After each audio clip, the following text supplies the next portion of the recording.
Selamat siang, salam sejahtera bagi kita semua. Saya Kunarto, pendamping Global Desa Kecamatan Terkadong, Kabupaten Mojokerto. Kali ini saya sudah bersama tokoh pemuda Desa Sumberbulu.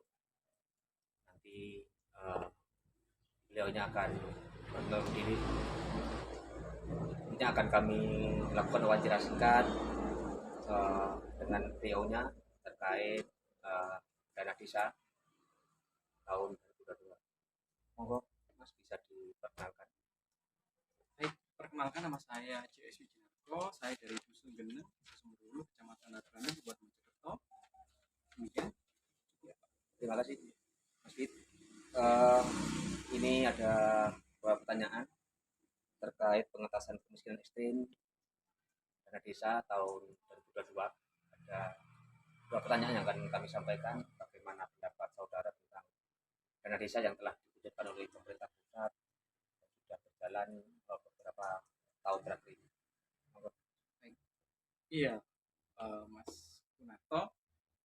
Dari kami pemuda terkait dana desa merupakan hal yang positif yang dilakukan oleh pemerintah Presiden Joko Widodo, dan harapan kami dana desa ini bisa terus berlangsung karena memang adanya dana desa telah memberikan dampak yang sangat positif di wilayah desa.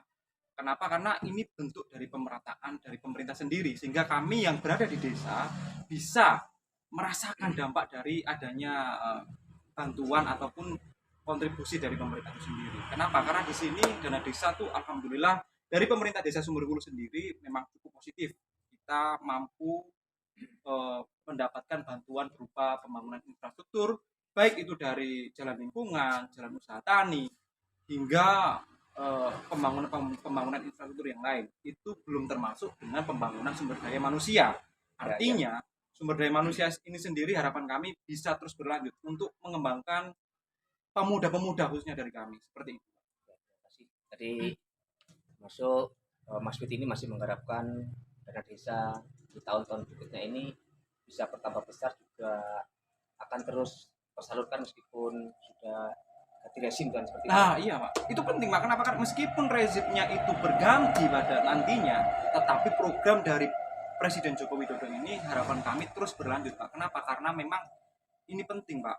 Kalau pembangunan hanya disentralkan saja di wilayah kota dan tidak menyentuh wilayah desa, ini kan nanti akan terjadi kesenjangan sosial maupun kesenjangan ekonomi.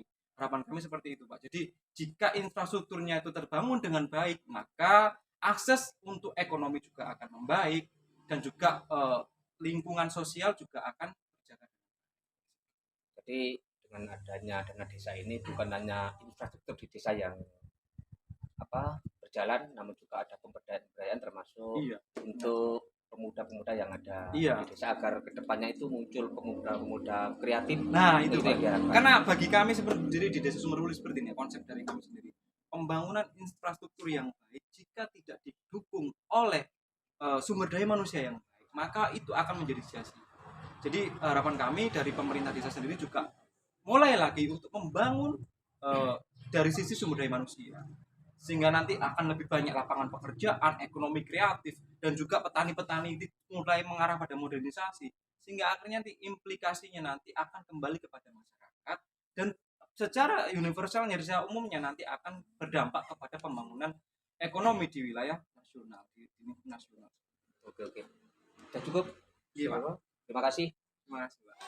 Silakan tadi wawancara singkat kami dulu Mas Joko Wijanarko, dan salam desa. Salam.